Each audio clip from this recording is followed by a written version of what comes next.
Hello and welcome to Your Politics podcast. This is Paul Cunningham and I'm joined today by Mícheál Lehane and Sandra Hurley and also political scientist Anthony O'Halloran.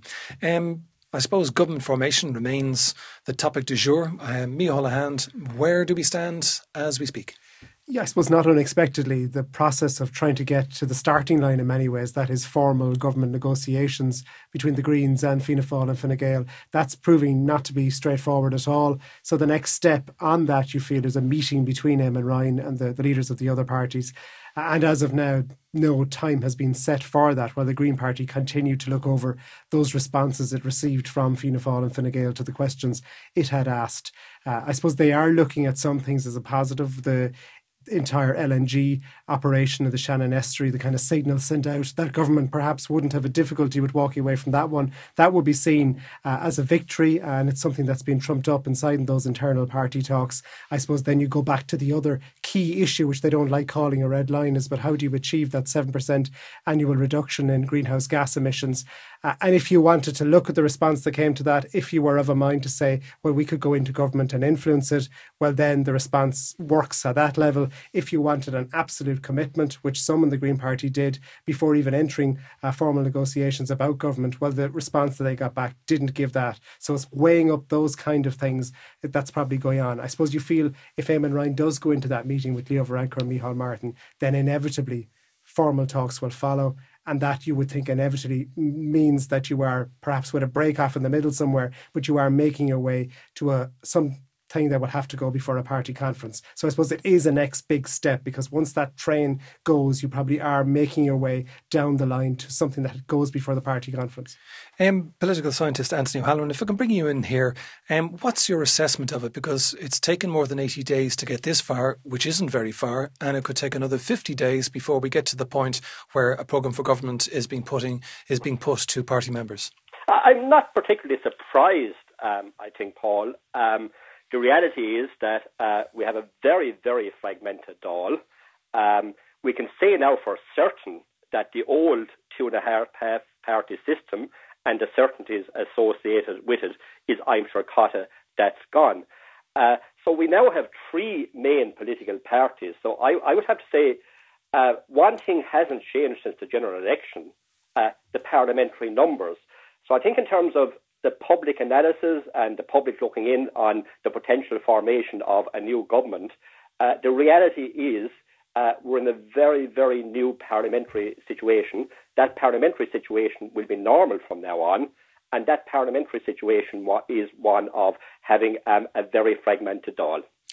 Sandra, if I can bring you in, because we do have this fragmented Dáil, but we also have a really weird Dáil, to use a non-political science phraseology, where we've only got, sometimes 10 people sitting in the Dáil, and we've got the quorum being lowered. We've got only one sitting a week. It's a very, very strange affair. Yes, and so many in the opposition have been voicing their frustration with this. Now, we did hear today that written parliamentary questions, I think, are going to come back. And there had been a lot of complaints about that from deputies, particularly today from Fianna Fáil deputies, saying that they weren't getting the opportunities to ask the questions that they want to get. But certainly the level of Dáil scrutiny has not been there. There's no Oireachtas committees at the moment. And this has been going on for some time. I mean, it first sat on the 20th of February. As you were saying, it's over 80 days now. Mícheál, can I bring you in? Is there a democratic deficit? Yeah, I suppose in the very early days of this Dáil, a decision was taken not to set up a health committee that would keep an eye on what was happening in relation to COVID-19, because they felt people would be too busy to give any time to that committee. That in some ways too a reflection of how, we'll say, committees maybe had carried out their work in the last 4 years, where there at times seemed to be political, where they seem to be too adversarial, where they seem to be chasing headlines at the expense of possibly getting the full story. So all of those things fed into a fairly snap decision not to hold any committee. And you heard Alan Kelly today saying the people on the National Public Health Emergency Team, there should be some way of bringing those people in to answer questions from elected representatives. So you've got back to that initial question again. Perhaps in hindsight, the time in 2016, before a government was formed, 2 big committees were set up, one on housing, one on health, that did a fair bit of work. So it's not really impossible for that to happen. Of course, there is an impediment here in the sense that the Constitution doesn't allow for those remote sittings. So you would have to bring people into a room. But then again, the Cabinet is doing that all the time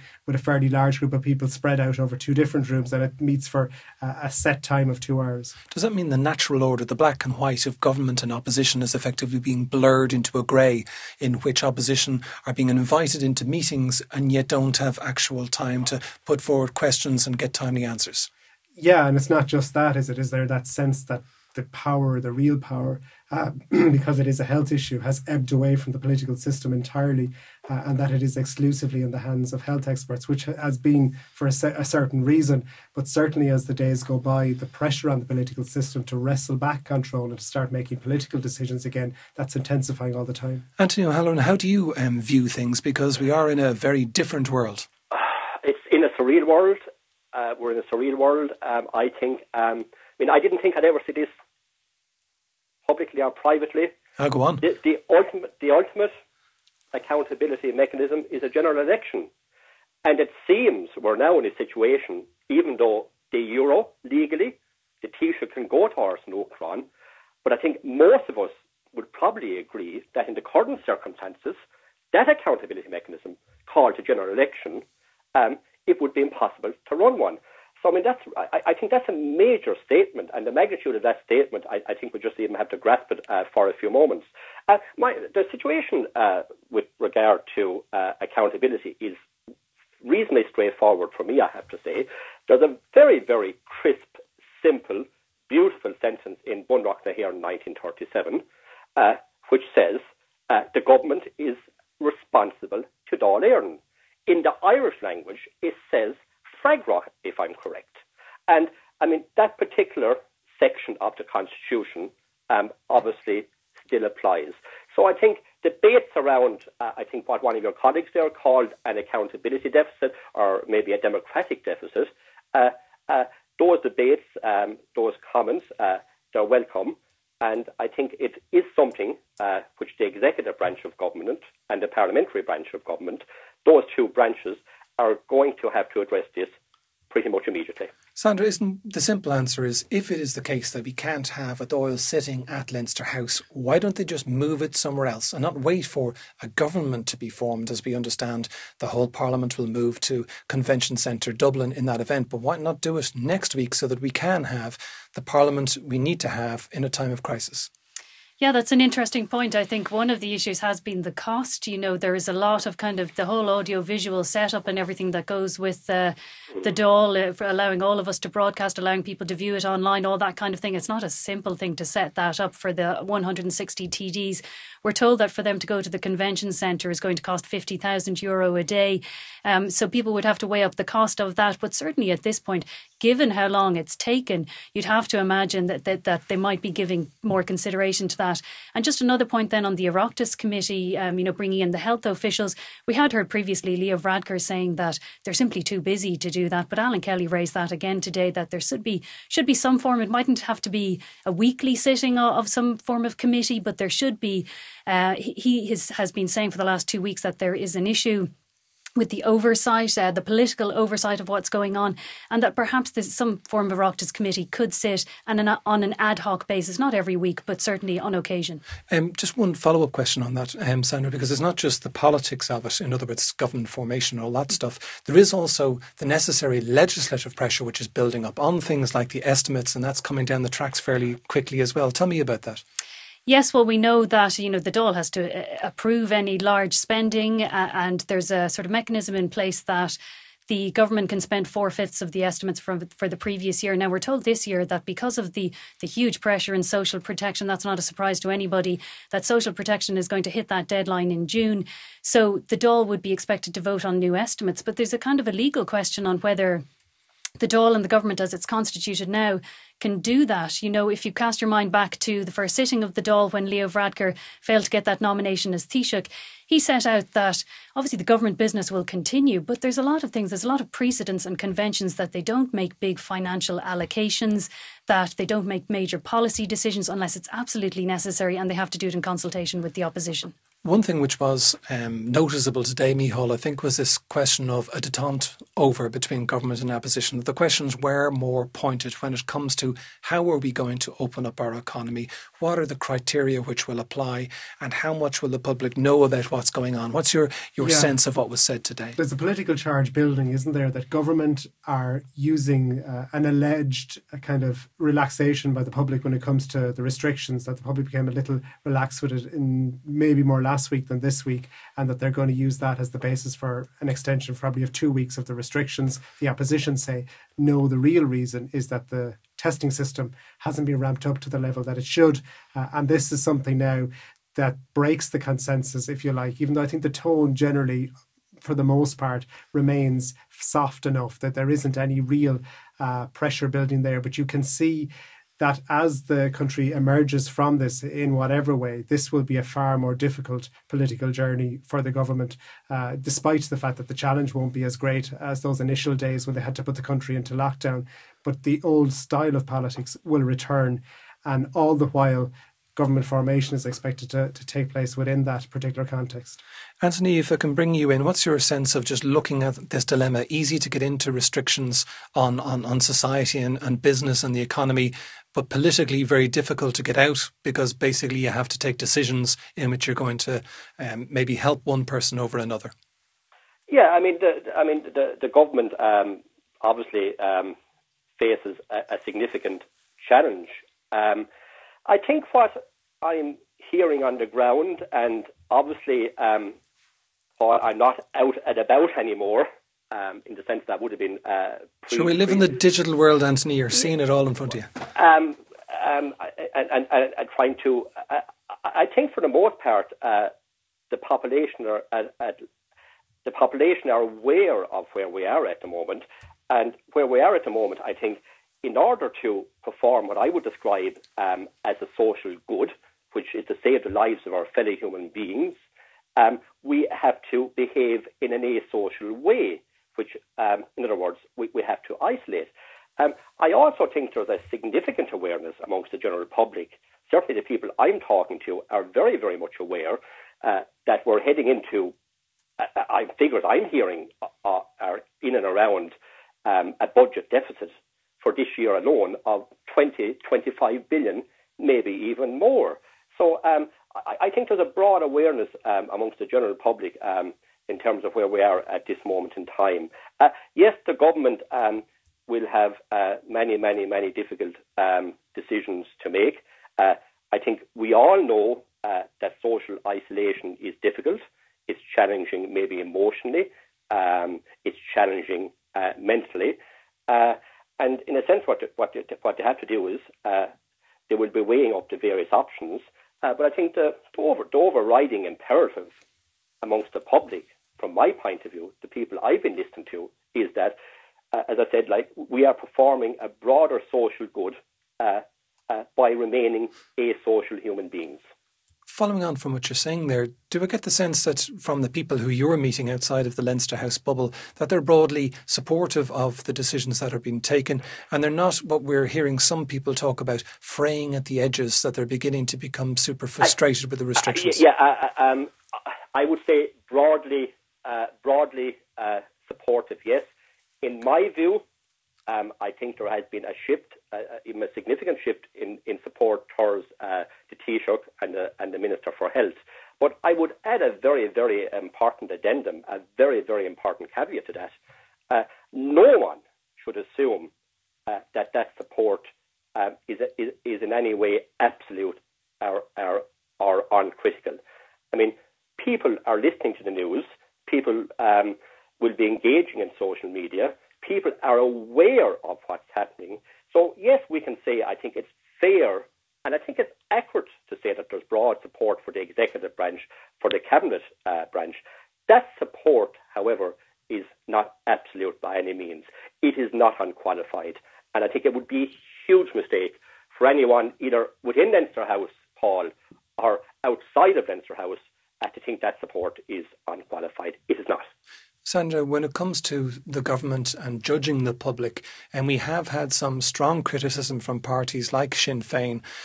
We heard Mary Lou McDonald say this last week in the Dáil. She said it again on the radio on Sean O'Rourke. She said it again in the chamber, that the government is sending out mixed messages. This is leading to people not understanding what may or may not happen, and therefore actually making a problem even worse. What have people been saying in the Dáil? Was it just restricted to Sinn Féin, or was it broader than that? Yes, certainly Mary Lou McDonald raised this again about, she accused the government of kite flying. And I think previously opposition members have mentioned the Minister for Health giving a newspaper interview suggesting schools might open one day a week. And then the Department of Education really strongly came back the next day and said that's not going to happen. I mean, that's a decision that affects so many people across the country. Yes, we heard from other members of the opposition today on these types of things. But mostly, I think we got the sense that people want to hear this roadmap. We've been promised this for the last 2 weeks. Leo Varadkar first mentioned it in the Dáil 2 weeks ago. And for the general population, people want to get a sense of the plan. Yes, there's going to be lots of caveats, but it will give people a sense of hope that there is light at the end of the tunnel, which is how Leo Varadkar put it today. I think also people have been kind of softened up sufficiently by the public health authorities and by the government that things aren't going to change enormously. Most restrictions are going to remain in place, but we need to get the detail of it. And Ireland seems to be a little bit behind some of the rest of the countries in Europe in terms of setting this out. Yeah, when it comes to other countries, the government continually tells us that other countries maybe are ahead of us. And so it's an advantage for Ireland that we can look at what they did, decide if it works, and then use that knowledge when we roll out our own plan. But to what extent do you expect we're going to get the data, Mícheál, Lehane, on the decisions? Take, for example, if we're talking about the passage of the disease, like what is the number which is a good number for people, new cases popping up? What is the number which is deemed to be acceptable for ICU presence? Those types of nitty-gritty figures which will allow the public as well as the medics involved in NEFIT to be able to say, oh yes, I can see that now, I understand. Yeah, I don't think we will get that. And the Taoiseach kind of setting out the criteria, but it was in very broad terms in the Dáil today. And of course, the early times when they were talking about specifics, when it was flattening the curve or getting it the R figure below 1, those things were largely achieved. And as a result, if there is frustration building among the public, that is one of the reasons for it, that certain targets were met as they saw set out, but yet the restrictions by and large are going to remain after the Cabinet meets tomorrow. That seems to be the case. There will have to be something given, you feel. I know there's negotiations going on about small things like around sport, about trying to get racing going behind closed doors. Those kind of discussions are taking place throughout the day because there are a lot of ministers very keen, not alone to just give hope by signalling to the future, but trying to give something tangible tomorrow night. Things like opening up hardware shops, particularly garden centres, those references, although they may be causing some unease among health experts, I think politically at the very least, there will have to be something tangible given tomorrow night. One thing that's always nice as a presenter is to ask the guests really impossible questions because I don't have to answer them myself. So just to start off with you, Anthony, by the time we're having this podcast next week in 7 days' time, do you believe that the Green Party will be entering into formal talks on government negotiations with Fianna Fáil and Fine Gael? I think it's, I'm going to give the answer which only a political scientist would give to you, Paul. It's probably unwise of us to homogenise political parties. I think in all political parties there are probably different strands. So it's very, very, very difficult to say. I think one of the things we have to bear in mind about the Green Party, and I suppose the smaller parties in particular, I mean, they have really, I suppose, the experience of knowing what it is like to almost disappear off Ireland's political landscape. They're looking across at another small party, a party around since 1912, called the Labour Party, which currently has 6 seats. So I think for all political parties, and focus really shouldn't just be on the Green Party, I think there's a real fear now of going into government. And arising from that fear is the sense that maybe electoral punishment is almost a certainty. But what I would say, and far be it from me now to advise any political party, but I would say in a general way and in a spirit of helpfulness to any political party considering going into government, if I were to reduce to one sentence, do not over-promise. Yes, you can be ambitious. Yes, you can be innovative, but ground your promises in reality. If you overpromise, if political parties overpromise, they will be punished electorally. I have absolutely no doubt about that. So that would be, in a sense, as it were, my advice for any political party, not just the Green Party. Sandra, I'll ask you the same unfair question. Yeah, I think this is the big calculation and the big leap that the Green Parliamentary Party has to make getting into talks, because really they have to make the calculation now that it's possible to get a deal to sell to their members down the road. And I think they're vulnerable at this point by making this calculation. I think if they can come to some sort of accommodation on that 7% target, they will get into talks. I'm not sure that it'll happen by this time next week, but to have come this far, they've already taken a good few steps down the road, and there seems to be a certain number within the parliamentary party of influential people who are pushing in that direction. Mícheál, can I ask you that question? Unquestionably, yes. Then I can follow. You answer that so directly, so quickly, I'll be able to ask you a follow-on question. One Fianna Fáil politician I met today said, I feel sorry for them, damned if they go in because of the state of the economy, damned if they stay out by the electorate for not stepping up to the plate. A difficult position for them? Yeah, but I suppose if they are trying to even weigh up that particular bad day that could lie ahead, if they are going to stay out, it's probably more beneficial to go through the full process of formal talks and trying to be seen to do everything possible to get into government. Ultimately, if it doesn't happen, it doesn't happen, but they would have made every effort at that point, and that would be some defence at least. And all the more reason why I think formal talks will happen. Thanks very much to Mícheál, Lehane, Sandra Hurley and our guest, political scientist Anthony O'Halloran.